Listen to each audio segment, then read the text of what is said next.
Money is to be in those chips, right? There'll be no more cash. And this is giving me straight from Rockefeller himself. This is what they want to accomplish. And all money will be in your chips. And so instead of having cash, anytime you have money in your chip, they can take out whatever they want to take out whenever they want to. If they say you owe us this much money in taxes, they just deduct it out of your chip digitally. Total control. Total control. And if you're like me or you, and you're protesting what they're doing, they can just turn off your chip. And you have nothing. You can't buy food. You can't do anything. It's total control of the people. And that chip's connected to a database that has your purchasing records, what you do, what everything, you sell. Everything is in there, you know?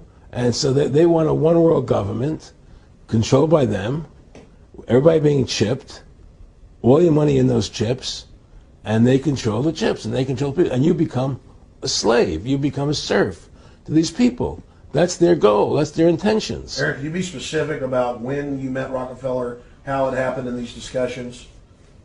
I met Rockefeller through a female attorney I knew who called me up one day and said, one of the Rockefellers would like to meet you. I had made a video called Mad as Hell, and he'd seen the video and wanted to meet me and knew I was running for governor of Nevada.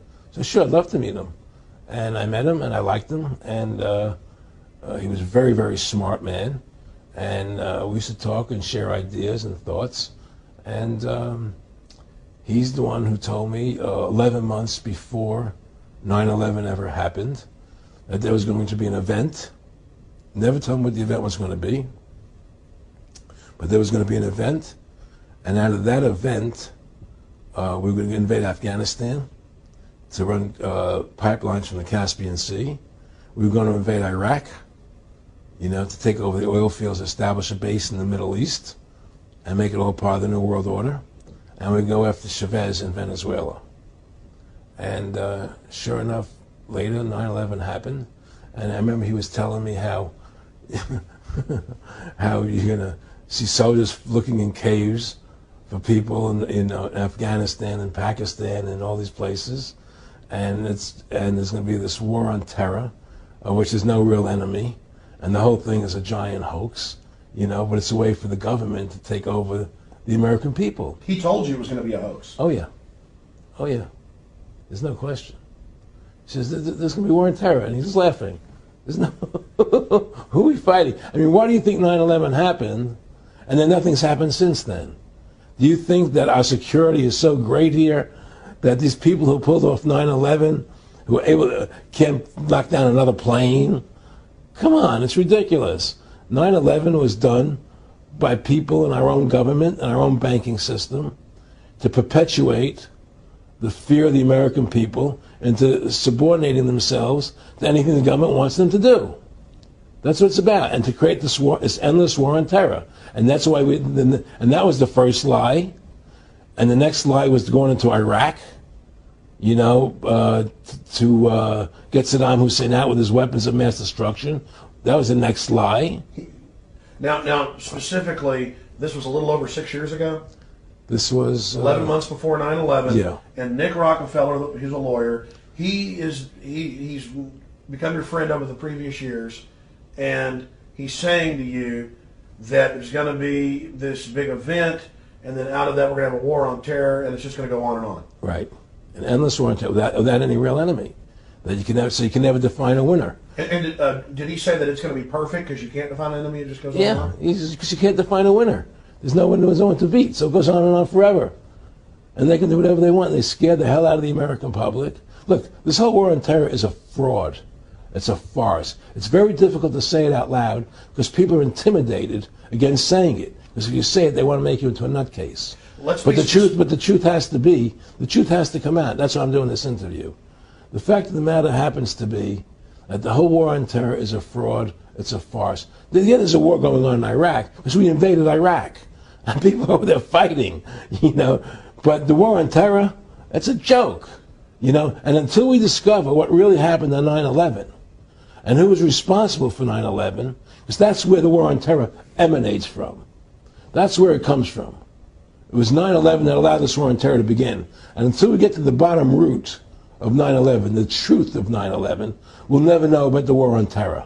Aaron, you said that he was, and I think it's important, and I know this about the Rockefellers from Dr. Dennis Cuddy and many others who literally, you'll be 20 years old in a lunch line at college, and there's David Rockefeller. And here's your, I mean, they're experts at recruiting and getting what they call players, and that clearly he was, I mean, I want to make it specific and just get you to reiterate what you said last night about you got 30% of the vote, you were having an effect, you made mad as hell, they knew that you'd started the Constitution Party, they knew that you were somebody who was taking action and getting things done, you'd already made some big films, had a lot of other successes, right. So they were trying to recruit you, and didn't it come down to the point of, hey, we are here to recruit you, and don't worry, your chip's going to say, don't mess with us. You know, this guy's don't touch. Yeah, yes, that did happen. I was definitely being recruited, but it's more subtle than that. Well, in your words, just go through the process, and then what he said to you. Well, what it is remember, we were friends, and we used to go to my house a lot. We'd have dinner, we'd talk,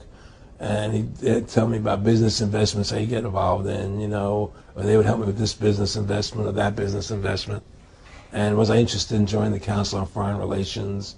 You know, I would have to get a letter to join them, but was I interested in that? And, you know, just stuff, you know, leading you on. And I used to say to him that I never really did that because that wasn't where I was coming from. You know, as much as I like you, Nick, you know, your ways and my ways, we're on the opposite side of the fence. You know, I don't believe in enslaving people. You know, and he would come back with, "Oh, I do." Or? Well, it would be more like it's better for them. Well, it's more like, you know, how do I put it? It was like, what do you care about them? What do you care about those people?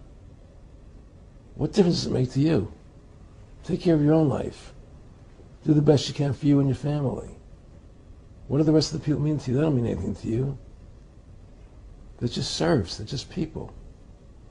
You know, it was just a lack of caring, you know, and that's just not who I was. It was just sort of like cold, you know. It was just like cold, you know. And I used to say to him, what's the point of all this? You have all the money in the world you need. You have all the power you need. What's the point? You know, what's the end goal? And he said the end goal is to get everybody chipped, to control the whole society. To have the bankers, the elite people, you know, the bankers and some governor controlling the world. And I said, do all the people in the Council on Foreign Relations believe this way you do? He said, no. You know, most of them believe they're doing the right thing. A lot of them believe it's better off being socialistic. You know, we have to convince people that that socialism is really capitalism. Because America is becoming a socialist country. It's a communist country today. Well, one of the things they told me was that he was at the house one night, and we were talking, and he started laughing. He said, "Aaron, what do you think women's liberation was about?"